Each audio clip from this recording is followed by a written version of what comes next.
I am delighted to interview in just a few moments. And before we get to what I think is one of the highlights of our conversation with Candice Marie Benbow and Johnathan Hartgrove, I want to talk for just a moment about funding the future of home and to speak to you on return and renewal.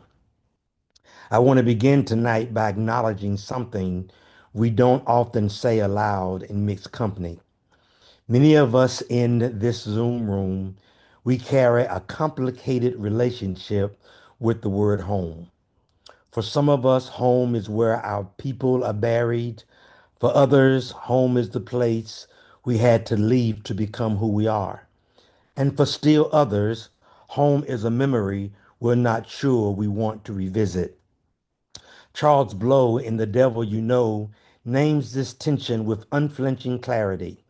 He reminds us that the Great Migration, the mass exodus of 6 million Black souls from the South between 1916 and 1970, was not a casual relocation. It was indeed a survival strategy. Our grandparents and great grandparents fled terror. They fled Jim Crow's brutality, economic exploitation, and the ever present threat of white violence. They went north and west, seeking what the South refused to give them: safety, dignity, opportunity, and the simple right to exist without fear. And they found some of those things, but not all. Because here's what Blow also tells us. The promise of the North was partial. Yes, there was more economic opportunities. Yes, there was less overt violence, but there was also redlining. There was race riots. There was police brutality. There was the slow grind of Northern racism that smiled in your face while denying you a mortgage. The North gave us something, but it also took something. It took us away from our land, from our networks of kinship, from the places where our names meant something, where our people had built institutions, churches, businesses from nothing. Tonight we gather to consider the question that Blow poses and that the Spirit is pressing upon us. What if we went back? Not go back in defeat, not go back in nostalgia, but go back with intention. Go back with resources. Go back with the education and networks and capital that the North and West gave us, and use these tools to build power where our people are still the majority, the South. This is where the conversation gets uncomfortable for some of us, because going back or even investing requires us to reckon with what we left behind. It requires us to look at the places that wounded us and ask, can I see them redeemed? Am I willing to be part of that redemption? But I want to suggest tonight that this question of return and investment, is not just a political question or an economic question. It is, at its core, a theological question. It is a question about what we believe about redemption, about restoration, about the possibilities of resurrection in places we thought were dead. The prophet Jeremiah knew something about this when the people of Judah were in exile in Babylon, when they removed from their homeland and everything they knew. God sent the prophet Jeremiah with a strange word: build houses and settle down, plant gardens and eat what they produce, seek the peace and prosperity of the city to which I have carried you into exile. But the promise didn't end there. God also said, I will come to you and fulfill my good promise to bring you back to this place.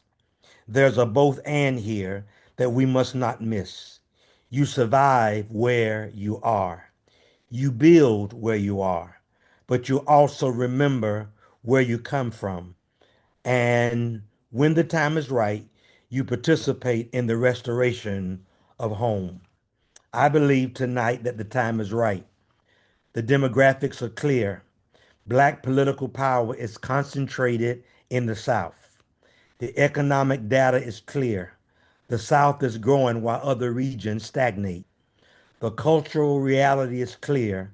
The South is ours in ways that other regions have never fully been.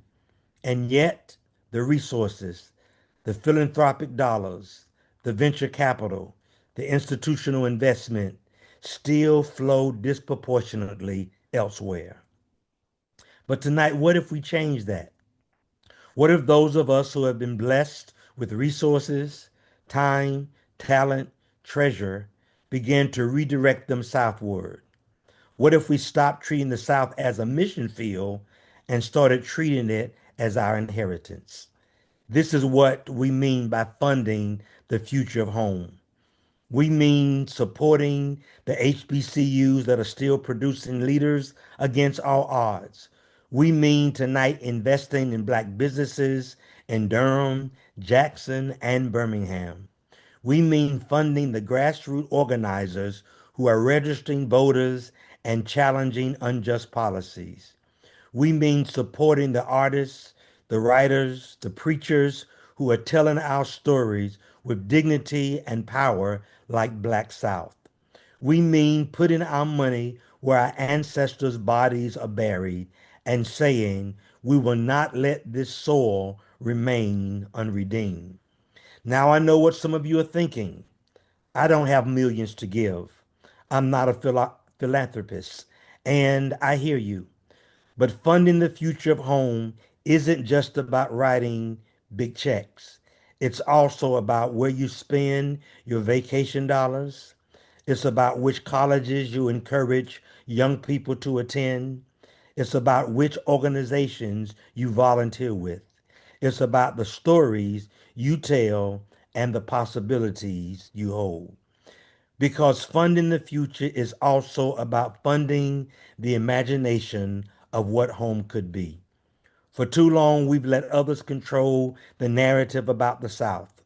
We've let the media reduce it to Confederate flags and backward politics. We've internalized the shame that the South was something to escape, not something to reclaim. But what if we began to tell a different story? What if we began to see the South not as the devil we know, but as the promised land we've come to redeem? Jesus said, "Where your treasure is, there your heart will be also."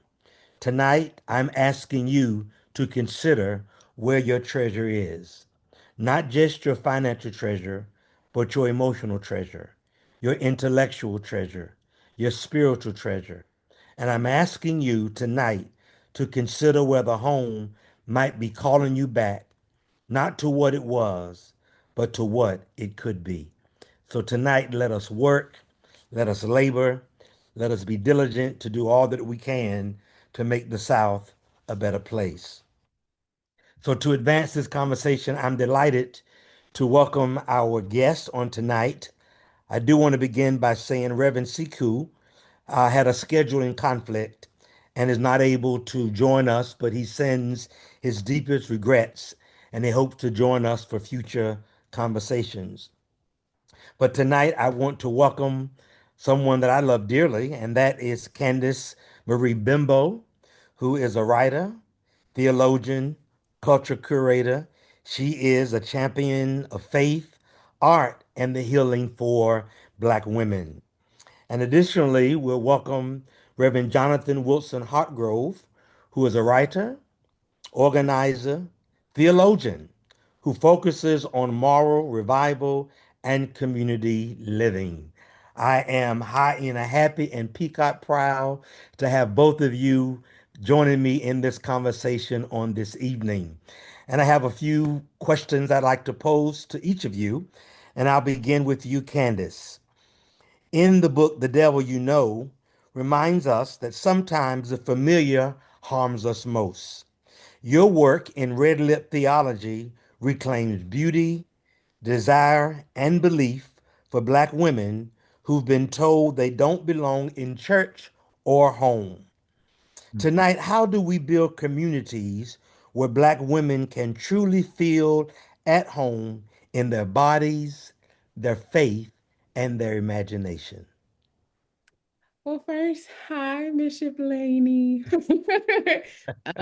To the Dooleys, thank you so much for having me. It is an honor to be here. I'm so excited to be in conversation with Johnathan, someone who I deeply respect and admire. And so this is a great your I was at Duke and your legend looms very largely in that space. And so it's a really great opportunity to be here talking with you. I think the first way and the most important way that we create those communities where Black women are able to thrive is moving out the way to let Black women lead. Mm, I think that we too often believe that we have to do absolutely everything other than give the reins over to mm, Black women. As to walk in the creative power they have, the administrative power they have, the leadership power they have, and capacities. We just need to create the space that allows for Black women to lead. I think the second thing that we have to do to create these communities is to do the work within us to reckon with the ways that we are not always safe. And I think that I'm thinking of Home, the song from The Wiz. When I think of love, when I think of home, I think of a place where there's love overflowing. Home has to be a space of love. Home has to be a space where generative possibilities abound. And too often, home is not that because people don't do the work of being safe. And we have to continually interrogate within us how we are unloving, how we do the work of white supremacy in blackface, how we have worked to make the South, and I'll use that in the context of what we're talking about here, why people have felt the need to run away. And mm, a lot of that has everything to do with what, for many people, the South became synonymous with. And it's about a reclamation of that. But the first ways that we can create those communities that reclaim is to let sisters be the force mm, that they are and to create and interrogate within us what it looks like to be safe. Yeah. mm. Thank you. Thank you for that. And just to follow up, um, to your question, something that you mentioned about allowing women to lead. So when you envision the future of home for Black women, spiritually, physically, communally, what does radical rest look like? What would it mean to build institutions that don't require Black women's exhaustion as the place at the price of admission? Mm, it's so funny that you asked that because I think that part of what we are experiencing now in the aftermath of the 2024 election is Black women saying we are going to let y'all have this. And I think that what you see, right, is that when Black women rest because they are forced to, because we have not listened to them, then everybody pays, right? But when Black women rest because all hands are doing the work that needs to be done, and sisters have the and sisters have the space mm, to rest and rejuvenate. There's a different energy there. mm, And I think that if we learn anything from this moment and we learn anything from this time, it's how do we create the structures in which that is what we get more than anything. mm, Now, I don't want a world where Black women tap out everybody because everybody wants to do everything but listen to us. mm, I want a world where sisters don't have to tap out, but we can take a moment and a step back because we need more breathing room and breathing space, and we can trust that the work is being done while we're resting. That requires something different of us. It's a world that I hope that I get to see, and I feel like I'm actively, along with so many others, trying to work towards so that my little cousins that look to me, or that my cousin that's a freshman in college has a very different engagement with her responsibilities and does not see it as laborious and doesn't see this as like this is the weight and the tax of being a Black woman, but mm, I get joy in being a co-worker mm, in the development of a beautiful world. mm, That's a very different energy that you get to come to. And so I'm hoping and I'm striving to create that as a possibility, not just for them, but for myself. mm, Yeah.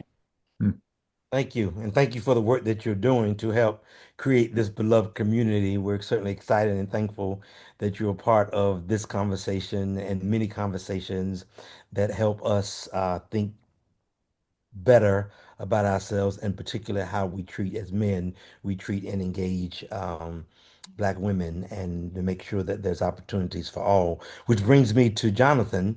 Uh, in the book, Blow warns that America's story often teaches us to leave home to find opportunities. Yet you've spent your life returning home to the South, to community, to shared life. What have you learned about the moral power of staying, of investing in the places we're from? Well, thank you for the invitation into this conversation. It's a great joy. I can I get to answering you by way of responding to my sister here because as I was listening, I was reminded of my mentor and teacher here in Durham, Grandma Ann Atwater, Mhm. who when I finished over there at the Duke Divinity School that you mentioned, I went over to her house and I said, I think I'm done studying in the schoolhouse, but I'm not done learning. Can I come learn from you? And she said, what do you want to learn? And I said, well, you've been organizing this community for 50 years. I want to learn what you know. And she said, oh, she said, what I do is easy. And I said, okay, explain it to me. She says, all I do is listen to you until I understand what you want, and then I help you get it. And when we get halfway to what you want, I tell you what I want. She said, that's organizing. Mm. I like that. And I said, okay. I said, I think I just need to do it with you. And she said, okay. She said, I'll let you do it with me. But she said, only under one condition. You got to become my son. Mm. And I said, okay. So she adopted me. And what that meant was that this is what I was thinking of when you were talking, is that she called me several times a week. And she always started the same way. She said, Johnathan, I'm tired. That's how she started. I'm t- and you know, I'm a country boy who is a little slow to learn, so it took me a while. But eventually I realized that when she said, I'm tired, what she meant was, I'm about to tell you what you need to do. Because, because I'm too tired to do it. So she'd start, I'm tired. And I'd say, all right, well, we need to get done. And then she'd tell me. And I think that's I think that's a memory in my mind that is a piece of what it's meant to come home Mhm. and to find a home that I was cut off from by the systems of evil, what the Bible calls principalities and power that were put into place to exploit people in the South. Mhm. You know, I was raised up in the Southern Baptist Church by light-skinned people like me who I think genuinely loved Jesus and wanted me to love Jesus and taught me that we find our true home in God. Mhm.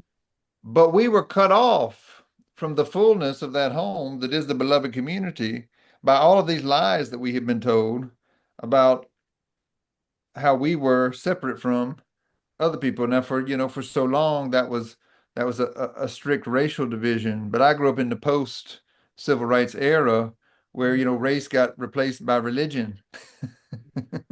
And so they started using religion so we were taught to feel righteous about the fact that we didn't associate with those people or those, people who believe that or people who think you can be that way and all of those ways of dividing. But it's all rooted in this lie that was told in order to separate people so that some people could use and abuse other people's bodies.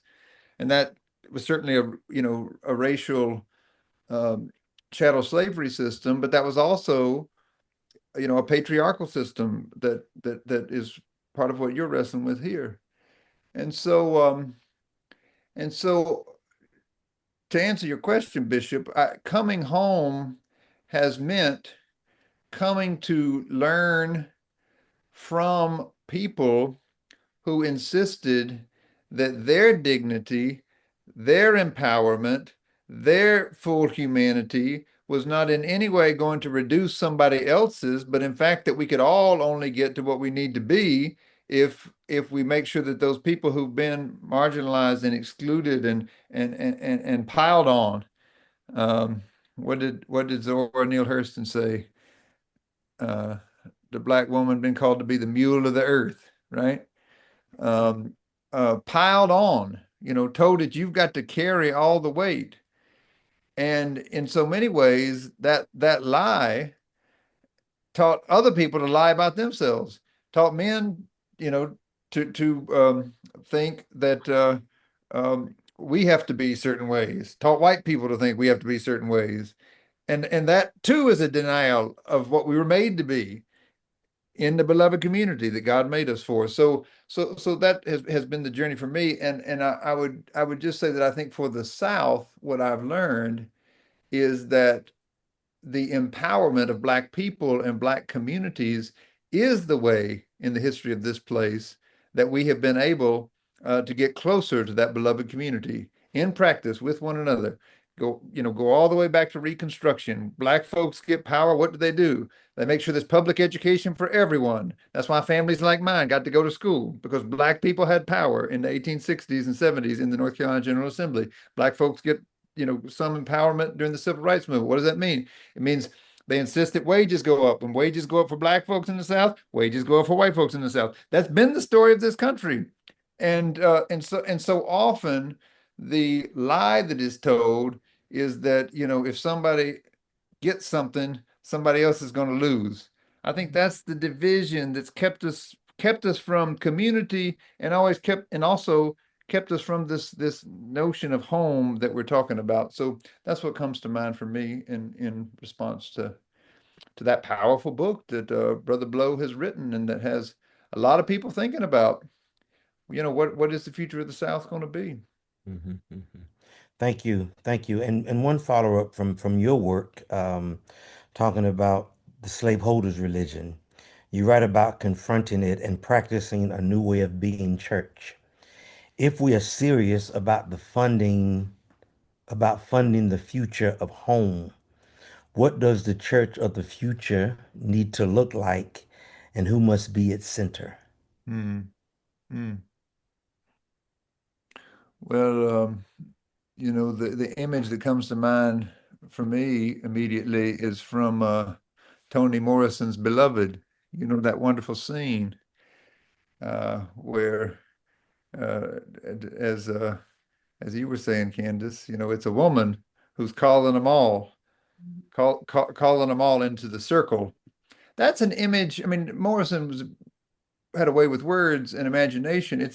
It's a beautiful imagination of the structure, I think, of the church as it was born in the Hush Harbor, right? And so, in so many ways, I think the church, in the kind of vision of home that we're talking about here, the church can look to those kinds of models. It's a great tragedy that so many so-called black churches have tried to achieve this image of church that white folks had created and built in buildings and this sort of thing, as a vision of success, which has often meant, creating systems of exclusion, Mhm. right?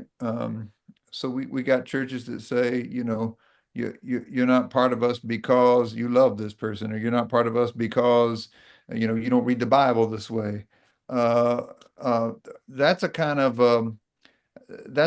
denial of that circle of safety, that circle of protection, and that circle of freedom that is imaged in a church that was born by gift, the gift of God, I believe, in terrible circumstances, but circumstances in which people cried out and God answered. And I think we can all look to that model as a model for the church that we're being called to be. And again, in some ways, we're in terrible circumstances. We got all kinds of pressures weighing on us. Churches, in the way that we've known them, are closing their doors. People, are losing their homes. We got, authoritarian regime that's propped up by religious nationalism. That's pushing people towards, I think, all sorts of chaos. How can we be church in the midst of that? Well, we do well to learn from those hush harbors right now, it seems to me. Mm, mm. Mhm. Thank you. Thank you. Learn from the hush hoppers. Because the people there knew how to be church under authoritarianism, I'll tell you that. Absolutely. Absolutely. They did Absolutely. it. Absolutely. And they survived as a result of it. So thank you for that. I do have a question that I'd like to pose to both of you before I yield the time back to Kendall and Erin. Um, if we believe, as Blow suggests, that we already possess what we need to be free, Mm. what's one seed, an idea, a practice, a place you tell us to plant right now so that the South, our grandchildren inherit, is truly sacred ground. So one thing that we could perhaps take away to do so your niece, that's a freshman in college, will inherit truly sacred ground. Mhm. Oh wow. I'm actually gonna share what my grandmother gave me. So um tomorrow actually makes ten years since my mother unexpectedly passed away. Mm, And I was in Princeton, New Jersey, I was working in a PhD program at the time. And subsequent things happened, and I was diagnosed with major depressive disorder and general anxiety.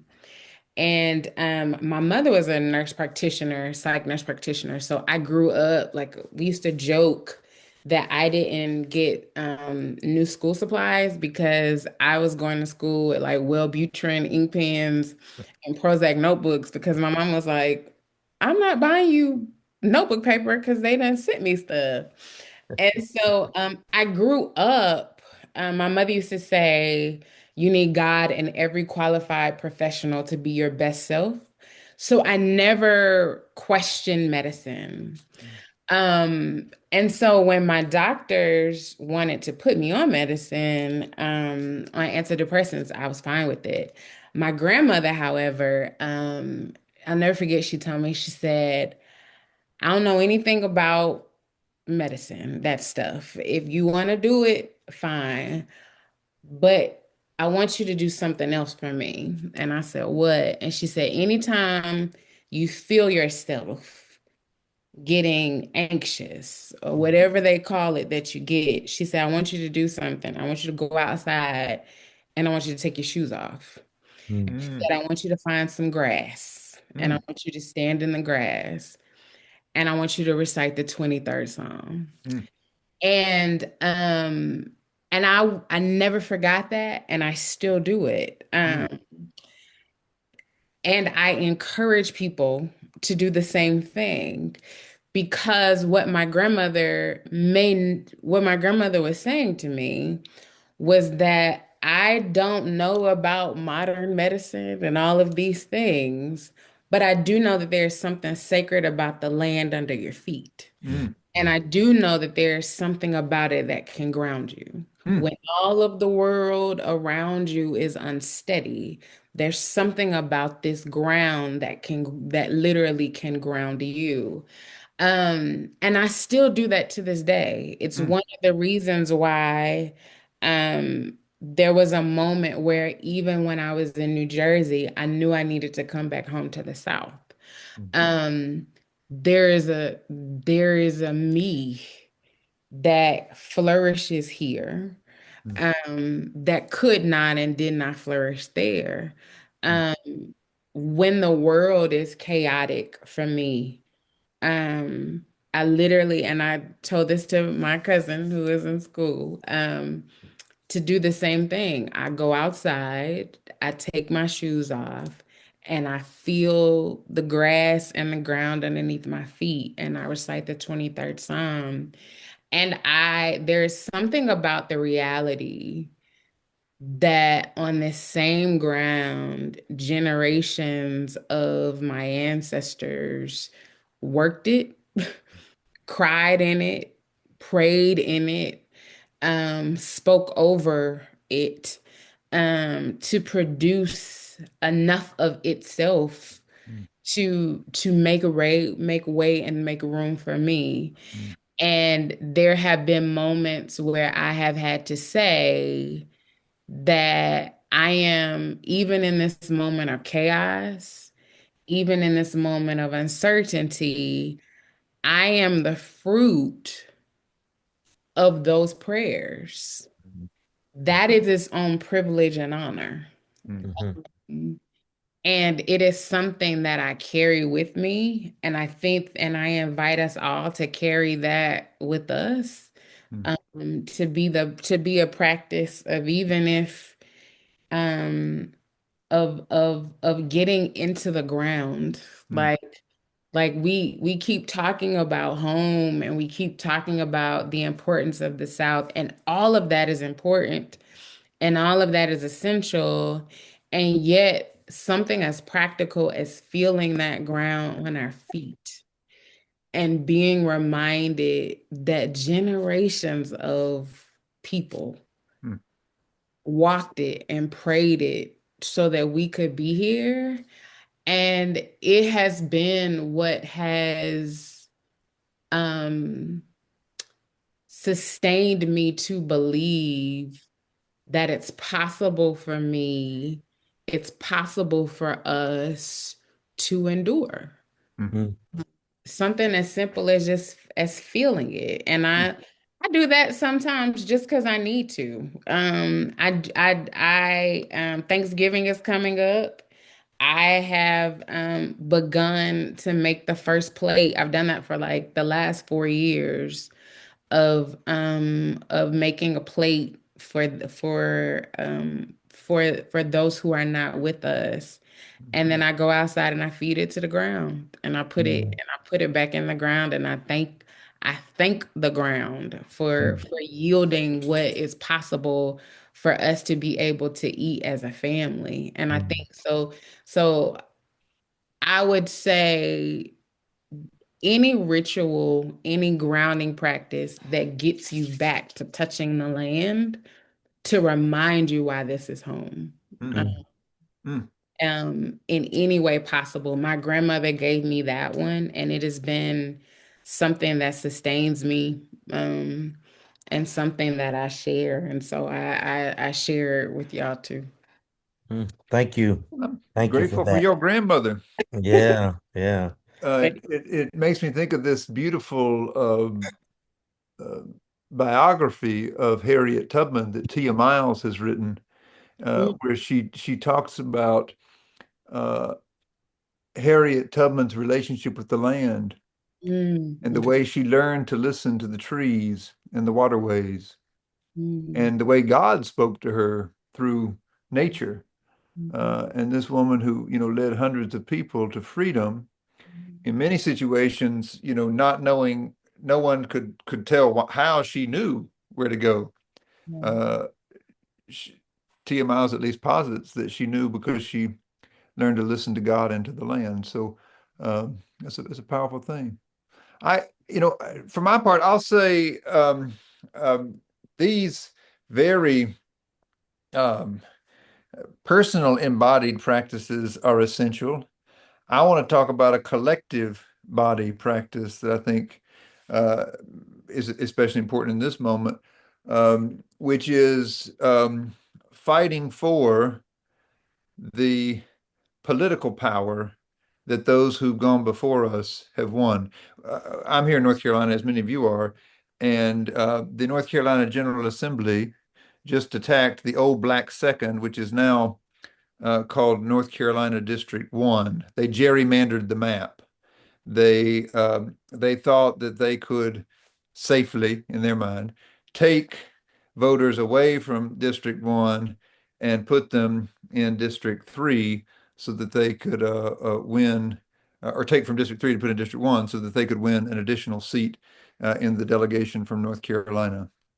Now, this is land that Black folks, especially, but Black folks working together with some white folks and indigenous folks, fought for.